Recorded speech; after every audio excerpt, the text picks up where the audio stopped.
All right, hey, shalom, shalom. First and foremost, giving all praise, honor, and glory to Yahweh. Bahasham, Yahweh Shai, Bahasham, Rakaha Kwadash. Double honors to the apostles at Great Millstone, of whom I learned from each and every day, all right, who rule well. Healthy shalom to the 144,000 mighty men upon this earth will be judges on this earth that's coming, soon come, Lord willing, because we see the times and the signs and the times passing, as it says in Ezekiel, walk circumspectly, and that's what we doing. The ones who really truly believe have the eyes, have, and the understanding. It's the brother Gabar Adama coming back at you with a quick hitter. All right, look, I watched a video earlier today. Who's it, bro? The brother Zadok Aram, House of David, 144. Shalom to that brother. And it was this lady, this woman. I mean, I don't know what nationality she is or whatever. But she was going into talking about, and I may just go ahead and play the damn video or whatever. But she was going into it, and she was talking about how it's the very same. Well, the title of the brother's video was the same old playbook for we are not ignorant of Satan's devices. That's 100% right there.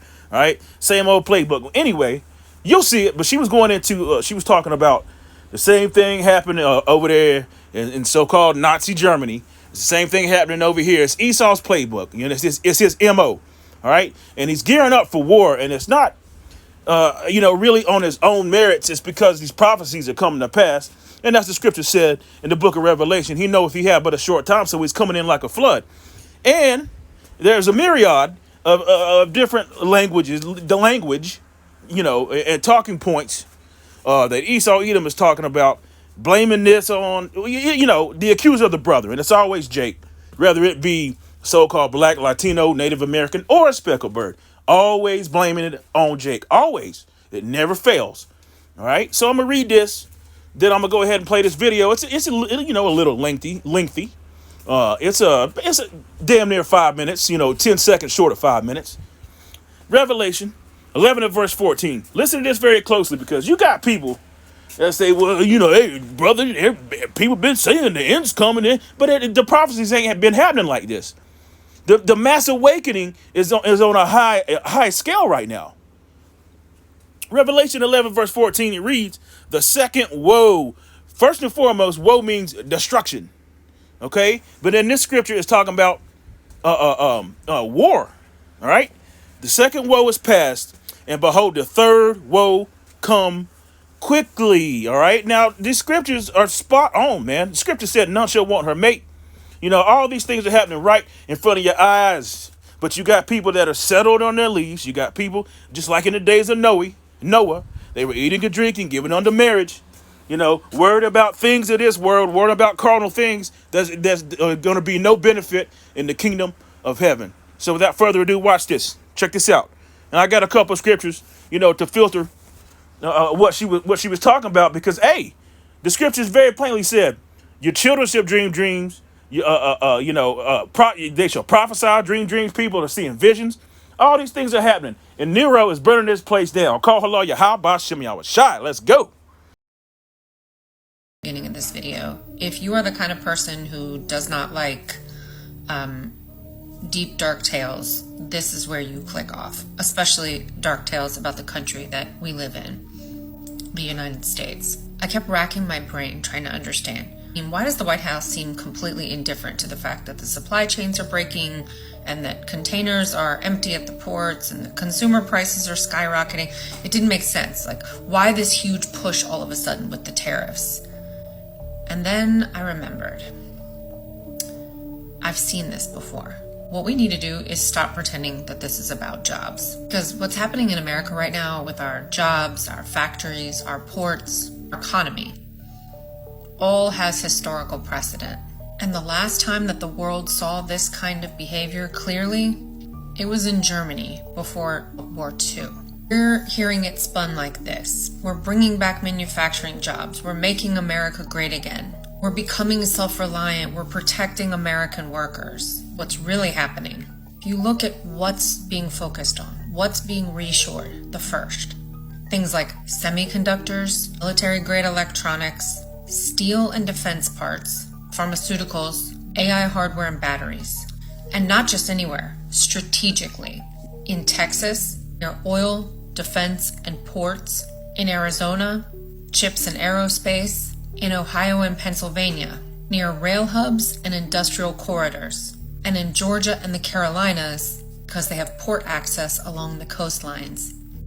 That's why this doesn't make any sense for the consumers, because it's not about us. These are not consumer-first moves, or wartime logistics moves. Let's go back to Germany in 1933. Before Schmittler started killing off you-know-who, before that happened, he started by rebuilding Germany. Between 33 and 39, Nazi Germany pumped billions into steel, arms, chemicals, and infrastructure. In 1936, Schmittler launched his 4-year plan to make Germany self-sufficient. Any of this sounding familiar? And ready for war. Unemployment dropped, factories boomed, people were told this is a German comeback story.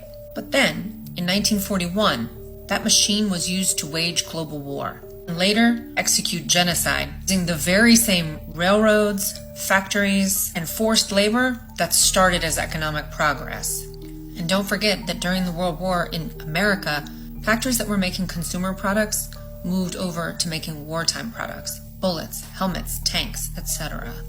So it's not a stretch to say AI factories move over to doing stuff for autonomous drones, chip manufacturing, missile guidance systems, battery factories, military vehicles, and energy independence in case of global conflict. With all of that in mind, let's look around. Sky-high tariffs, making everyday goods unaffordable. The consumer economy is collapsing. Military budgets are on the rise. AI, biotech, chips, all dual-use technologies, and now all being federally subsidized. The buyer isn't you anymore. It isn't us, the consumers, the government.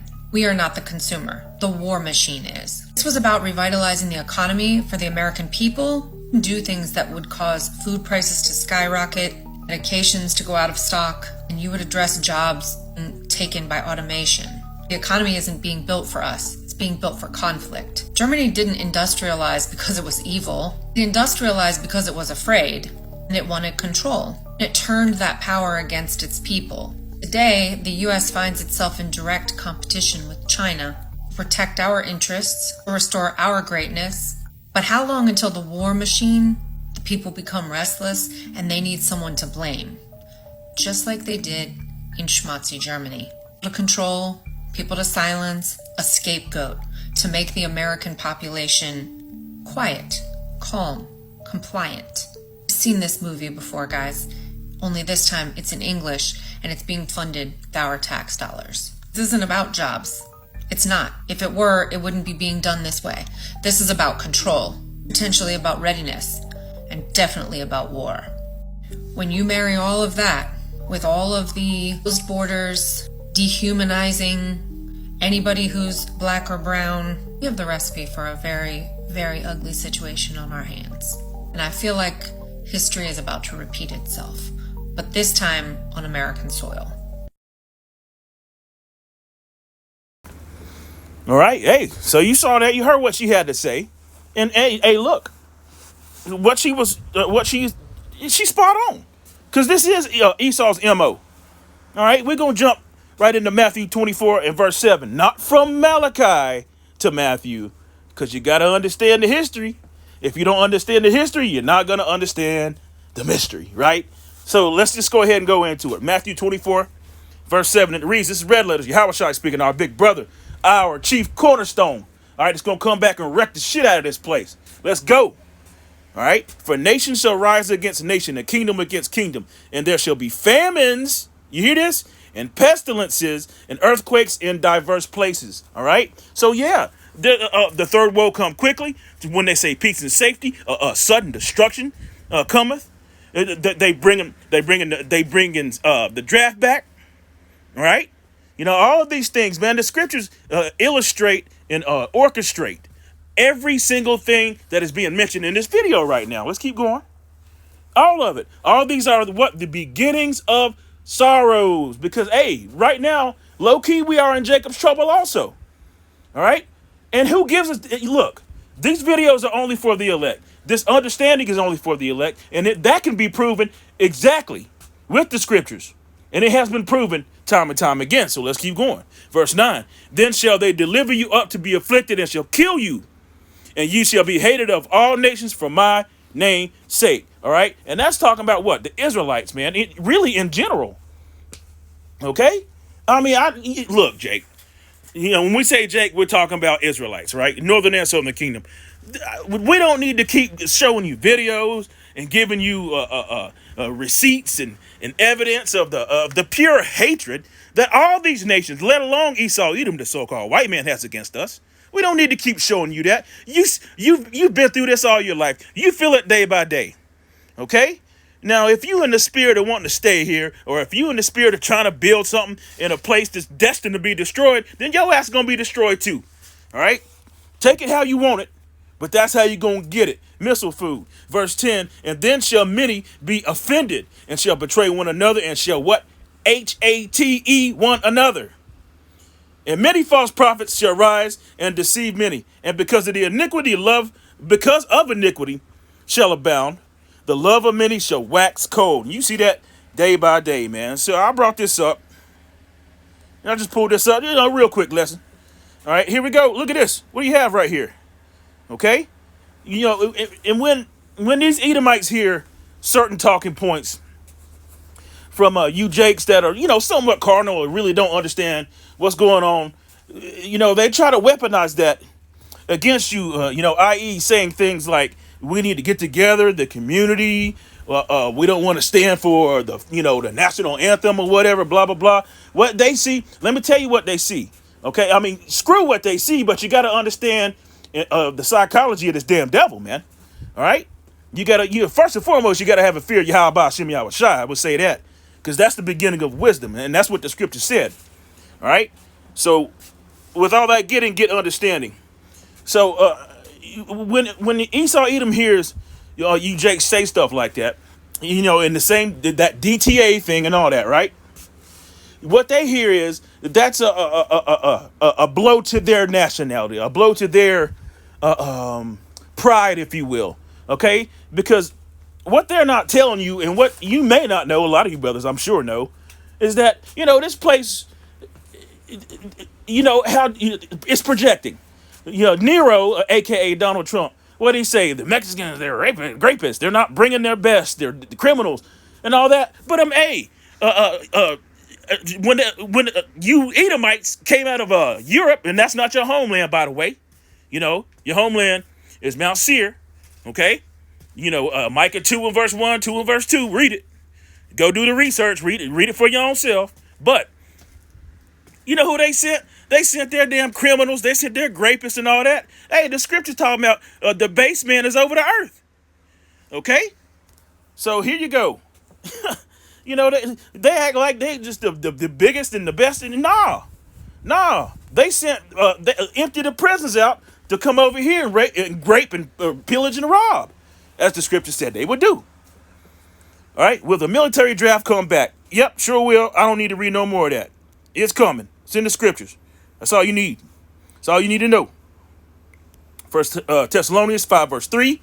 For when they shall say peace and safety, then sudden destruction cometh upon them, as travaileth upon a woman with child, and they shall not escape. You hear that? They shall not escape. All right? So, look, you got these curses coming upon our enemies. And I pray each and every day that I live to see the downfall of the enemy, as the scripture said. A man that would have joy of his children. That's a gift. A man to have joy of his children and to live to see the downfall of his enemies. See?